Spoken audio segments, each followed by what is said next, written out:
Check out FlipsideGaming.com for all your gaming needs. Use the promo code HEROES to save 10% on all orders over $10 and support the channel at the same time. Hey there, this is John from Heroes and Legends, and welcome to our Core Set 2019 pre-release primer. If you've been watching the channel for a while, you're most likely pretty familiar with this series. It's geared towards newer players. We're going to talk about things you need to know if this is your first pre-release, things you might want to bring with you, what can you expect. We're also going to talk a little bit about some of the strategy within the set, as well as just basic sealed deck building. Now, quickly before we get started, just a fast reminder, if you check out the description below, you'll find a few ways to help support what we do here at the channel. Our Patreon page is linked down there. You're going to find links to products on Amazon. If you make any purchases on Amazon, no matter what it is, once you go through that link, we'll get a small percentage for the channel. Finally, Flipside Gaming still offering a promo code for our viewers. Hopefully you can save some cash while you support us. And with that being said, as always, thank you not only to the folks that look at those links, but to all the viewers. Y'all make the channel what it is. And let's get into it. All right, the big question. What should you bring? Well, the first thing you should bring is knowledge. Call the store ahead of time and get the details. Some stores will need you to pre-register, or it might be a good idea to pre-register just because they might be smaller or might have a limited amount of kits available. So to make sure you get in the tournament you want to get into or get into a tournament at all, you may want to check ahead of time with the store. Also, it's kind of nice to find out what type of tournaments they're running, because many stores will run your traditional pre-release sealed events, but sometimes they'll throw in a two-headed giant events as well, which is fine. You don't necessarily have to go to the store with a partner to play two-headed giant. You might be able to find somebody there, but you probably want to know ahead of time that that's what you're going to need to do and make some decisions around that. So find out exactly the format, and you might also want to find out how many rounds they plan on doing. Generally, pre-releases are 4 rounds Swiss, which means you can play all 4. If you lose, you don't get eliminated or anything like that. You can go 0-4 and that's fine. Although I've seen stores play 5 or more rounds. I've seen some stores play 3 rounds. So if you're concerned about time, you may want to find that out ahead of time as well. What else do you bring with you though? Well, here's some of the key things. Big one, pen and paper. I say this all the time, but you're going to need a pen. Sometimes it's nice to have just for gameplay purposes to keep track of stuff going on in the game. But secondly, and maybe more importantly, you're most likely going to have to fill out a registration form with the store. If you don't have a DCI number already, you might need to fill out a form to get one of those. And I've seen these stores where people are just trying to borrow pens or waiting in line for a pen, and it's just a waste of time. And worse yet, I've seen LGSs actually sell pens on event days. You don't want to be buying a pen. The next thing, sleeves for your cards. I realize not everybody cares about the condition of their cards, but even if you don't, I still recommend playing with sleeves just because some of the tables can be dirty at game stores. And once you get to like the 4th round and you're shuffling your cards without sleeves, they can start to get a little tacky and hard to shuffle, or even damaged to the point where something might be marked. So it's just smart, I think, to play with sleeves regardless. Now, if you bring sleeves, make sure you bring enough. You're going to be playing a 40 card deck. It's 40 card minimum, and I would not recommend going above 40 cards. So bring 45, 50 sleeves just in case one of them breaks. Again, you don't want to be in a position where you break a sleeve and have to buy a whole new set at the LGS, because of course you'll need to get a whole set of matching sleeves. Now, some players do use playmats, and that's fine too, but if this is like your first event, I wouldn't recommend spending the money on a playmat. Sleeves are going to be a little cheaper. If you're going to a lot of events eventually, yeah, playmat's probably not a bad idea. Deck box, your pre-release kit actually works as a deck box, but it's pretty fragile. It's cardboard. If it's in your backpack, it could get crushed and could damage your cards. So I would recommend maybe bringing another deck box with you. This also is a good way to separate cards out after the event if you want to put some aside that you're interested in trading and what you want to keep. Or if you're playing in multiple events, it's kind of nice to be able to organize things. So the other option too is binders. You could have a small trade binder or something like that. So either way, just something that's going to protect your cards a little bit better than the actual paper deck box. Dice, that's another big thing, because you will get a spin down die within your kit, which is fine for keeping track of your life. Although I will say, going back to the pen and paper, if you are planning on playing more competitive events in the future, you may want to get in the habit of keeping track of life totals with pen and paper. But you don't have to. Obviously, you're going to get that spin down life counter. I would bring some more dice as well, just to help you keep track of counters and roll to see who goes first. Technically, it's a casual event. I mean, people are pretty lax with stuff. So if you're going to roll to see who goes first, most of the time, honestly, people will use the spin down die. But again, in more competitive Magic, that's sometimes kind of a faux pas because it is a die where all the numbers are in order. They're not truly randomized. And a lot of times people say there could be weight issues too with those dies, so they're not always balanced. So again, for a casual event, I wouldn't worry about that. But it's nice, again, to get in the habit of rolling randomized dice instead to see who goes first. Sometimes like 2 6-sided die or something like that. And finally, something a lot of people don't think about. Bring some water. Stay hydrated. You're going to think better. Bring a little bit of snack food too, like a granola bar or protein bar, something healthy, I would say. Again, I feel like I think clearer when I'm eating something healthy as opposed to a candy bar. But of course, different people are different. A lot of times stores will sell kind of like junk food, like soda and candy. So that will be available. It will be expensive probably, but it will be available. But I would recommend bringing water and something a little healthier. You will be there for a long time. You are going to get hungry probably because let's say you just do 4 rounds even. Those rounds about an hour a piece, not to mention the deck building time and the registration time and the time between rounds. I mean, you could be there 5-6 hours pretty easily. So just keep that in mind when you're going to one of these events. Next is your pre-release kit. This is what you're going to get at the events, and you're going to get that spin down die that we mentioned in the middle there. Your case on the left side, like I said, it is cardboard. It's pretty fragile, but it will hold your cards, at least for the tournament. You're going to get 6 packs, of course, at 2019, and you're going to get 1 random promo foil card, which could be any rare or mythic in the set. Now, you can use that card when you build your deck. So between that promo card and your 6 packs, that's what you have to build your deck. A common question that I get a lot is, I've never played in a sealed event before. Like, how many cards should be in my deck? How many lands? What's the breakdown? Well, let me tell you how I think about it typically. 40 card deck. I don't want to do 41 or 42. The minimum is 40. I want to do 40 because sometimes you're in those situations where you just don't know what to cut and you end up just playing like 41 or 42 cards. I don't find that that's ever really a good idea because on some level, one of those 41 cards is not as good as your other 40. And the whole idea of maximizing your efficiency in a sealed deck is making sure you're playing with your absolute 40 best cards. So don't water it down with anything. Even if it's close, there is something that's going to be slightly better than something else. Now, when it comes to lands in a 40 card deck, 16 to 18, probably 95% of the time I go with 17 lands. That seems like a normal number if I'm in a normal curve. But if I have a lighter curve with some more lower casting cost spells, I might go 16.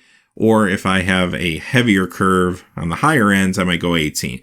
Creatures are a key part of the sealed format. Most of the time, you want to be real creature heavy. I mean, there's some weird exceptions sometimes, especially in Izzet colors maybe, where there's stronger instants and sorceries and such. But for the most part, 15 to 17 creatures is where you want to be. Sealed games really take place on the battlefield typically. Now, for your mana curve, you want to make sure that you curve naturally into your big threats, but you have things to play with along the way. 1 mana spells, I usually do 0 to 2. Many times 0, because they don't always give us a lot of great 1 mana spells. There are a couple interesting ones, though, in this set that are very playable. Maybe you get those, but I wouldn't go crazy with the 1 spot. Typically, those cards are a little too weak. 2 mana spell slot, though, is your most important spot in your sealed deck.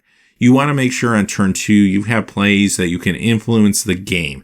And most of the time that means creatures on the battlefield, but it could also be a removal spell or something like that. You want to make sure you have about 4 to 6 2 casting cost spells. 3 casting costs, also a very important part of your curve. 3 to 5. Maybe not quite as beefy as 2, but in your average deck, you still want to have a lot of 3 casting cost spells. 4 cost spells, about 2 to 4. Now you're starting to go down that curve a little bit. You don't want to get too top heavy, but you know there's going to be some more powerful plays once you start looking at 4, 5, 6, and so on. 5 spot 1 to 3. Again, more powerful, but you don't want to overdo it to the point where you're stuck with a bunch of these in your hand in the early game. 6 or more, 0 to 2.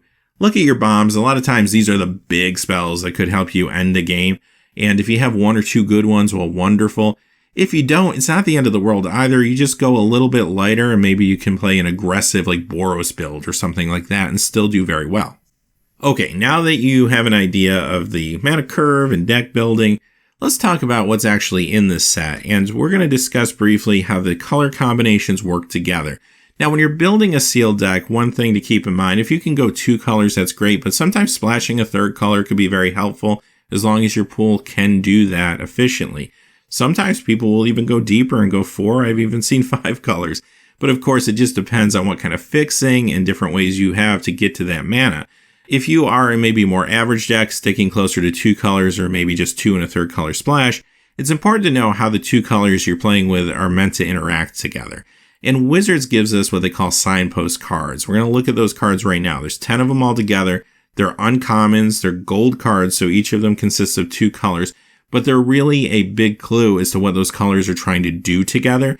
Now, this information might be a little more important if you're drafting as opposed to sealed, but I still think it's good to know for sealed, because even though you might not have a full-on deck that's all in on one of these strategies, you're going to find cards that do employ the strategies within each other in a sealed pool, and it's important to be able to identify those. Okay, first we're going to look at the Azorius colors, white and blue. This is Aerial Engineer, and as you can see here, this particular card gets better if you have an artifact in play, and that's exactly what blue and white are trying to do. They interact with artifacts. Sometimes a creature gets better if you have an artifact in play. You might be able to get an artifact out of the graveyard, return it to your hand, that type of thing. So this particular strategy isn't about necessarily packing your deck full of artifacts. It's more about artifact consistency. You're going to have best results if you're just able to have 1 or 2 artifacts on the battlefield. So if you have that kind of consistency, it might be able to help make some of your other cards in these colors better. Regal Bloodlord. I like this strategy, actually. White and black is all about life gain, and life matters. So you're going to find cards that will gain you life, cards with lifelink, for example.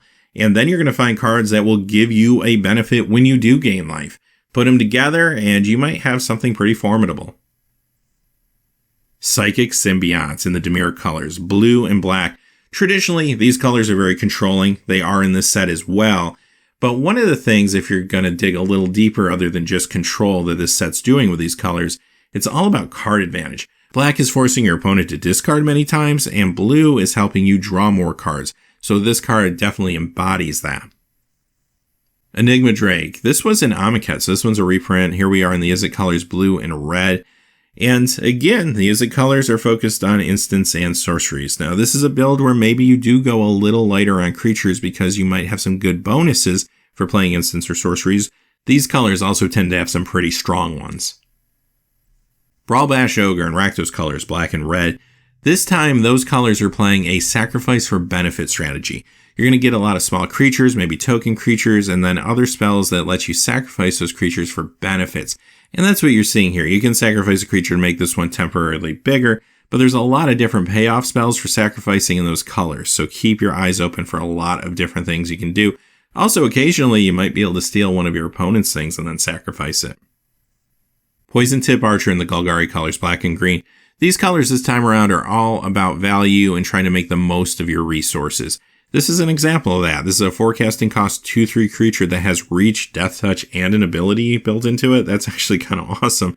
You're going to find a lot of death touch within this strategy. You're also going to find a lot of ways to interact with your graveyard. You can bring cards back from your graveyard to your hand, or sometimes right from the graveyard back into the battlefield. So the value and just trying to stay ahead of your opponent on resources is really the key to the Golgari build. Draconic Discipline. Alright, Gruul colors. Red loves dragons, green loves ramp. Put them together, and here you go. So even if it's not dragons that you have in your pool, green definitely can find ways to push your mana a little bit. And even if you're just ramping into some mid-rangey creatures or some sizable creatures that are just ground pounders or tramplers, that can still be really good. This is definitely more of a stompy build. Heroic Reinforcements in Boros, white and red. This is actually a pretty good card on its own. But what Boros is trying to do is go wide. Be aggressive and wide. Play a lot of small, fast creatures, some tokens. Get early damage across. Maybe get your opponent down to 10, 12. And then later on, just build up a huge base of creatures and then pump them one turn and just go in for the kill. That's the plan with Boros. Cedar Enchanter. This is actually kind of a sweet build too, because in Selesnya colors, green and white, they're doing an Enchantment Matters theme. And if you watch my videos, I sometimes get a little down on enchantments because they come into play and don't always do something when they enter the battlefield. Auras sometimes open you up to a 2-for-1. But what I like about this strategy is they've done a lot of things to mitigate the risk of playing enchantments and playing auras. For example, the card we're looking at here, when you cast an enchantment, you get to draw a card. So it replaces itself. So even if it doesn't get to do anything, at least you didn't lose a card. That's kind of nice. Now, aside from that, you're going to find things like auras that can be returned from the graveyard to your hands, or creatures that when they're targeted by an aura, they give you an ability. things of that nature. So this could actually be a pretty fun build. And the last one, Skyrider Patrol in the Simic colors green and blue. And this is all about tempo and pushing through damage, especially past the blockers. Green is going to help pump a little bit, and blue is going to give you the evasion, whether that's flying or making something temporarily unblockable. Now, if you want more information on some of the key cards that you might want to play this weekend, I did a 5-video series, 1 video for each color, where I discussed some of those cards that you want to watch for in your sealed pool, some of the stronger commons and uncommons especially. You'll find that playlist on the channel, so if you missed it, you might want to check it out. Alright, with that being said, that is our pre-release primer. I'll leave you with one last thought here. If you're a new player and you're concerned about going to an event because you're afraid you'll make a mistake or something like that, this is the event you want to go to. This is the best first event you can do. It's casual. People are there to have a good time. It's all about just opening the new cards for the first time, playing with them, trying them out, and everyone is there to have fun. It isn't a hyper-competitive situation. Prize payouts aren't like thousands of dollars. They're usually just a few packs of the new set, so people aren't invested in that same competitive way. A lot of more experienced players will be there, but they are usually pretty open to helping new players out, especially in that type of environment. And you're also going to meet a lot of new players as well, much like yourself. So I would say if you're worried about anything, just go, try it out. You're going to have a good time. Tomorrow, we're going to be back with a special edition of the Market Watch. We're going to talk about some of the key cards financially you might open this weekend, just so you know what things are worth, you don't get pulled into a bad trade. Then Saturday, we'll do our normal Market Watch as we always do. So until then, hey, thanks for watching. Please remember to like and subscribe. Have a great day. Hey, thanks for watching. This video is made possible by the generous support of viewers like you on Patreon. Check out the description below for links to our Patreon page as well as our Amazon affiliate store, where a small percentage of all sales will also help support the channel.